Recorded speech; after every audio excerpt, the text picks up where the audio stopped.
dimulai pantun. Udah siap Bu syutingannya? Oke. Kan zaman sekarang tuh semuanya harus sadar ya, sadar kamera, sadar audiens, sadar diri, dan semua perlu kesadaran ya. Oke. Aduh, ini puasa-puasa ngomongin kue nggak apa-apa ya? Nah, kue talam lapis Surabaya. Aduh. Karena puasa jawabannya cakep aja ya Bun ya. Enak, masih dalam bayangan, nggak konkret ya. Oke. Kue talam lapis Surabaya. Dinikmati berdua di pinggir sawah. Asik ya. Nah, izinkan saya mengucap salam tanda cinta dan ukhuwah. Assalamualaikum warahmatullahi wabarakatuh. Waalaikumsalam warahmatullahi wabarakatuh. Pantun kedua. Mungkin ini pantun terakhir ya Bun. Pantunnya nggak usah dicakepin, boleh nggak dijawab juga nggak apa-apa ya. Ini bukan salawat Nabi, jadi nggak usah dijawab juga nggak apa-apa ya. Sekarang temanya bunga-bunga saja lah ya. Nah kan Bunda-Bunda Salimah kan nanti di logonya ada bunganya ya. Nah ada bunga dengan bunga ya. Oke. Bunga dahlia, bunga mawar, harum semerbak di sepanjang desa. Kok cakepnya makin hilang? Kalau bunga boleh dicakepin ya. Boleh diulangi lagi Bun? Biar semangatnya utuh 100%. Bunga dahlia, bunga mawar, harum semerbak di sepanjang desa. Perkenalkan, nama saya Anwar. Senang berjumpa dengan bunda-bunda yang luar biasa. Hadir Allah. Ya, ini request dari anak saya, anak gadis saya. Bi, kalau buat pantun tentang bunga, jangan lupa nama Umi, gitu ya. Nah, kebetulan namanya Dahlia, gitu ya. Jadi pantunnya selalu dibawa. Terus anak saya itu senyum-senyum kan. Dan kadang-kadang ketika saya ngisi, saya ajak gitu ya. Alhamdulillah sudah disebut nama Uminya, gitu ya. Nah, apalagi nih ngadepin Umi-Uminya orang lain, gitu ya. Maka Uminya sendiri, ya, anaknya sendiri yang harus disebut duluan ya. Baik. Bunda semuanya, mari kita sama-sama bersyukur kepada Allah Subhanahu wa Ta'ala. Alhamdulillah, kita terasa nggak Bun? Atau sangat terasa nggak Bun? Kita sudah masuk ke 15 Ramadan. Terasa? Oh, udah 16 ya, Masya Allah. Terasa atau nggak terasa Bun? Bener. Ada yang ngomong, oh nggak terasa, tau-tau udah 16 gitu ya. Ada padahal yang kata kemarin, aduh lapar banget gitu ya. Capek banget ngurusin rumah puasa-puasa ya. Ya itulah manusia ya. Terasa tapi kadang nggak terasa. Dan kita sudah berada di separuh dari Ramadan. Ya, alhamdulillah Allah memberikan kesempatan kita untuk hadir di tamunya yang mulia bulan Ramadan ini, dan Allah masih beri kesempatan kita untuk berkumpul hari ini. Mudah-mudahan dari berkumpulnya hari ini nanti kita bisa memaksimalkan sisa Ramadan yang tinggal 14 hari lagi.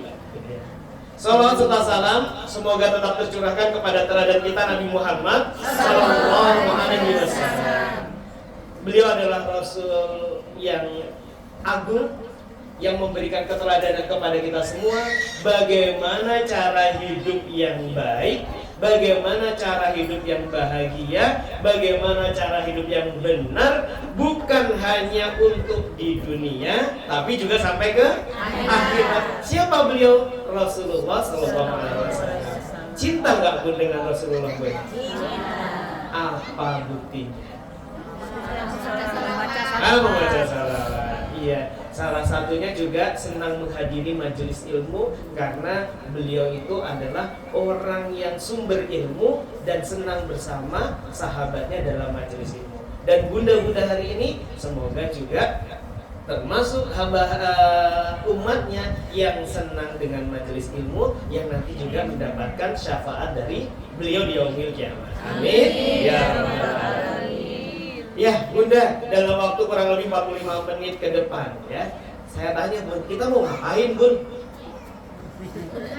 Mau ngaji, Masya Allah. Sudah ngajinya sudah selesai belum? Belum. Oh belum. Nanti dilanjutkan lagi ya. Nah berarti saya ada yang memotong ngajinya bunda-bunda ya. Nah, oke. Memang begitu ya. Kadang-kadang itu ada yang memotong, ada yang tapi memotong kan ada yang memotong mengganggu, ada yang memotong menguatkan, atau memotong tidak bikin sadar diri. Apa bun memotong yang tidak sadar diri? Ya ngantuk dan tertidur. Maka saya tanya bun. Kalau saya tanya, bunda-bunda ngantuk. Nah, jawabannya apa? Iya, ngantuk banget gitu ya. Kalau saya tanya, bunda-bunda ngantuk, jawabannya gini. Ngantuk, enggak lah ya. Biar termelek semuanya. Ya, dijawab ya bun. Gerakannya tadi gimana bun? Ngantuk, enggak. Pokoknya kita lewatin ngantuknya biar dia pergi gitu ya, biar malu dari kita ya. Bunda-bunda ngantuk, enggak lah ya. Bun, yang di belakang kayaknya masih agak-agak malu-malu gitu ya. Atau ngantuknya masih merek-merekat, belum pergi gitu ya. Kita usir malu ngantuknya ya. Sekali lagi boleh? Oke. Bunda-bunda ngantuk, enggak lah ya. Mudah-mudahan ngantuknya malu dari kita dan pergi sejauh-jauhnya ya. Oke. Baik bunda-bunda. Sekarang kan tadi bunda barusan ngapain tadi? Ngaji, tadarus, membaca Al-Quran gitu ya. Bun, kan bulan Ramadan ya, ketemu Al-Quran sama dengan apa bun? Ya kalau kita buat sempurna Ramadan ditambah Al-Quran sama dengan, ada yang mau jawab boleh tuh? Hah? Mana yang ngomong gede? Sama dengan pahala. Jawabannya gini, kita biarkan kalau kajian itu kalau diem aja bisa ngantuk. Maka kita sambil ini ya, terus berinteraksi ya. Kasih jempol untuk Bunda siapa bun? Bunda Mardarena. Keren ya. 1, 2, 3. Keren. Oke. Ayo lanjut. Tadi Ramadan tambah Quran sama dengan pahala. Ada lagi. Ramadan tambah Quran sama dengan apa bun? Angkat tangan boleh. Silakan bun. Ibadah. Oh, satu bun ya. Menyempurnakan ibadah. Menyempurnakan ibadah. Tadi gimana? Keren. Oke. Bun, tadi semangat juga oh, bun. Ramadan tambah Al-Quran sama dengan ibadah oh sama. Iya. Kok sehati sih? Masya Allah. Ya katanya, Masya Allah ya. 1, 2, 3. Masya Allah. Ibu bunda yang pakai hijab hitam di belakang apa bun? Oke. Ramadan tambah Al-Quran sama dengan pahala. Apa apresiasinya tadi? Keren. Bunda di ujung silahkan. Ramadan tambah Al-Quran sama dengan tadarus. Keren. Ada lagi pun tengah-tengah mana barisan tengah. Belakang. Nah, ini kelihatan nih orangnya sekarang dikit-dikit kelihatannya. Ya bun, kalau bun. Ramadan tambah Al-Quran sama dengan bun. Barokallah. Tambah lagi bun. Pendidikan. Yuk kita kasih bunda berdua nih. Keren. Bun, tadi sudah ini ya, pahala, kemudian ibadah, keberkahan, kemudian barokallah. Nah, bun, ada kalau di kan kemarin pernah bukber keluar nggak? Belum pernah gitu ya. Ya yang belum pernah nggak apa-apa. Ya bukbernya di teras rumah jadi keluar. Nah gitu ya. Nah, di teras masjid juga dari luar. Nah kan kalau biasanya kan sekarang kalau di tempat-tempat makan tuh banyak tuh yang namanya paket gitu ya. Paket hemat, terus paket murah meriah gitu ya. Tapi kalau Ramadan tambah Al-Quran apakah jadi paket hemat bro? Enggak, jadinya paket apa? Wah, berlimpah, bertambah, berlipat-lipat. Oke bun, betul banget. Ramadan tambah Al-Quran menjadi paket lengkap, paket sempurna. Nah, ngomong apa? Ramadan itu udah keren, ya kan bun? Ditambah Al-Quran menjadi makin keren. Apa buktinya? Buktinya gini Bun. Bun. Biar kok nggak keluar gitu ya. Gini, padahal sambil mikir. Tadi saya mau ngomongnya di mana dulu? Oke, gini. Ada manusia nih ya. Terus manusia ini biasa-biasa aja. Ketika manusia yang biasa-biasa ini ditambah Al-Quran sama dengan menjadi Luar biasa. Siapa manusia luar biasa itu? Saya. Ada yang saya, ada Rasulullah. Oke, good. Jadi gini rumusnya Bun. Al-Quran itu nanti ada sebuah rumus. Jadi gini, ada Nabi dan Rasul namanya Muhammad. Ditambah Al-Quran menjadi manusia paling mulia. Why? Karena ada Al-Quran pada diri Rasulullah SAW. Yang kedua, ada bulan nih Bun, bulan-bulan biasa aja ya, ada panas, ada hujan gitu ya, ada malam, ada siang. Ini bulan ini biasa aja nih, ditambah Al-Quran, dia menjadi bulan yang mulia. Siapakah itu? Bulan Ramadan. Jadi bulan Ramadan itu mulia karena apanya? Karena Al-Qurannya. Lagi Bun, ada sebuah malam Bun, malam yang biasa-biasa juga seperti malam-malam lainnya. Pada orang bisa tidur, ada bulan, ada bintang yang kadang-kadang sedih berganti muncul gitu ya. Ditambah Al-Quran akan jadi malam yang mulia. Siapakah malam itu? Ini beda-beda nih, ada malam nuzulul Quran, ada malam Lailatul Qadar. Ya kita nanti bahas Bu. Yang jawabannya adalah malam Lailatul Qadar. Nah, itu. Kemudian ada sekelompok umat, kumpulan orang-orang ya yang Allah ciptakan, hamba-hamba Allah, kemudian berkumpul menjadi umat-umatnya tertentu gitu ya. Ada umatnya Nabi Adam, Nabi Idris, sampai umatnya Nabi Muhammad. Yang di dalam umat itu ditambah Al-Quran menjadi umatan terbaik. Umat siapa yang terbaik itu? Umatnya Nabi Muhammad SAW. Mengapa jadi umat terbaik? Karena Al-Quran diturunkan untuk umat Nabi Muhammad SAW. Loh, Bun, kita ini jadi umat terbaik. Apa buktinya? Nanti di yaumil kiamat ya, umat-umat nabi-nabi yang terdahulu, nabi-nabi sebelumnya itu belum diizinkan oleh Allah masuk surga kalau umatnya Rasulullah SAW itu belum masuk surga semuanya. Nah, apa yang menyebabkan spesial? Apa yang membuat umat ini mulia? Karena Al-Quran. Pertanyaannya, apakah semua umat Nabi Muhammad SAW itu jadi mulia? Tidak. Oh, tidak. Nah, wahai Bun, kok kenapa nggak mulia? Ada yang nggak mulia Bun? Padahal udah dijanjikan tuh sama Allah. Karena tidak semua umat Nabi Muhammad yang cinta Al-Quran. Oke, Masya Allah. Nah kita jawabnya, Masya Allah, adem banget. Nah gitu ya, karena Bunda ngomongnya ada Al-Quran tadi ya. 1, 2, 3. Masya Allah, adem banget. Betul sekali. Sudah dikatakan, sudah disampaikan oleh Allah bahwa umat Nabi Muhammad itu umat yang mulia apabila di dalamnya ada Al-Quran. Maka jadilah umat yang mulia. Tapi ada loh umat Nabi Muhammad SAW yang nggak mulia, yang nggak diberi kemuliaan. Karena apa? Betul kalau dia karena meninggalkan Al-Quran. Bun. Saya bun, ya. Bunda. Jadi gini Bun, kalau kemarin kita lihat dulu ya sebelum Ramadan, nah gimana interaksi kita kemarin dengan Al-Quran? Gak usah dijawab ya. Maksudnya direfleksikan aja. Nanti, nanti jawabannya ada beberapa versi ya. Ada jawabannya, Al-Quranku sudah lama gak kubuka, debunya banyak sekali. Itu yang versi pertama.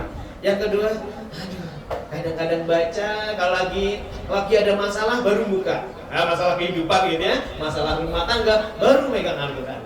Atau ya memang setiap hari setelah sholat maghrib atau sholat subuh selalu baca Al-Quran. Nah, kita kan nanti yang mana kita? Ya nggak masalah. Nah, sekarang kita berada di bulan yang mulia, bulan Ramadan. Apa yang membuat Ramadan mulia tadi? Karena adanya Al-Quran. Maka saat yang tepat kita untuk memperbaiki hubungan kita dengan Al-Quran. Bun, bukan hanya hubungan suami istri loh yang harus diperbaiki. Ternyata hubungan kita dengan Al-Quran perlu diperbaiki. Mengapa? Karena tadi kita ingin jadi umat Rasulullah yang dimuliakan. Sepakat? Nah, jawabannya setuju. Sepakat? Setuju. Kalau saya mau setuju, jawabannya sepakat. Setuju? Oke, Bun. Kita karena sekarang momen yang terbaik nih mau perbaiki, dan alhamdulillah hari ini sudah mulai ya, sudah dari Ramadan kemarin mungkin ya, sudah mulai kita berinteraksi dengan Al-Quran. Nah, karena yuk kita mulai satu persatu rinci gimana sih kita lihat para Rasulullah dan para sahabat serta orang-orang ulama terdahulu itu berinteraksi dengan Quran. Sebelumnya pernah nggak dengar kisah ya? Kan banyak tuh bunda-bunda saya yakin ikut pengajian di berbagai macam tempat kan. Pernah nggak dapat sebuah kisah sirah gitu ya, kajian yang menjelaskan gimana sih Al-Quran Rasulullah bersama dengan Al-Quran? Gimana sih Rasulullah membaca Al-Quran? Gimana sih? Pernah dengar nggak kisah itu? Ada yang mau menyampaikan Bu? Kayak mana nih kisahnya Rasulullah dengan Al-Quran?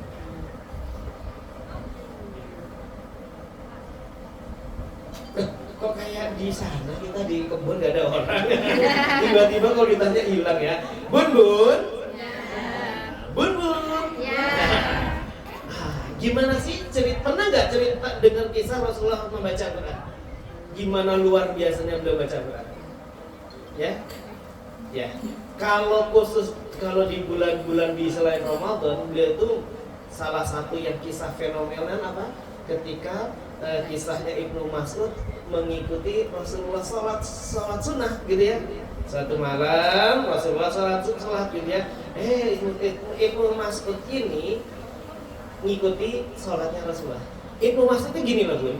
Ibnu Mas'ud itu orangnya nggak tinggi ya, orangnya kecil. Tapi Ibnu Mas'ud itu pokoknya kalau Rasulullah melakukan apapun, dia tuh selalu ngikuti. Ya, misal kalau Rasulullah cara jalannya begini, Ibnu Mas'ud itu selalu ngikuti. Jadi gaya-gayanya Rasulullah itu selalu diikuti dengan detail oleh Ibnu Mas'ud. Ya, bahkan suatu hari Rasulullah itu jalan di persimpangan jalan gitu ya. Nah, cara Rasulullah itu mungkin pada saat itu ada sesuatu gitu ya. Dia agak belok dikit gitu, muter gitu ya. Nah, Ibnu Mas'ud melihat, kok Rasulullah jalannya begitu? Besoknya jalannya kayak gitu juga. Sahabat lain heran.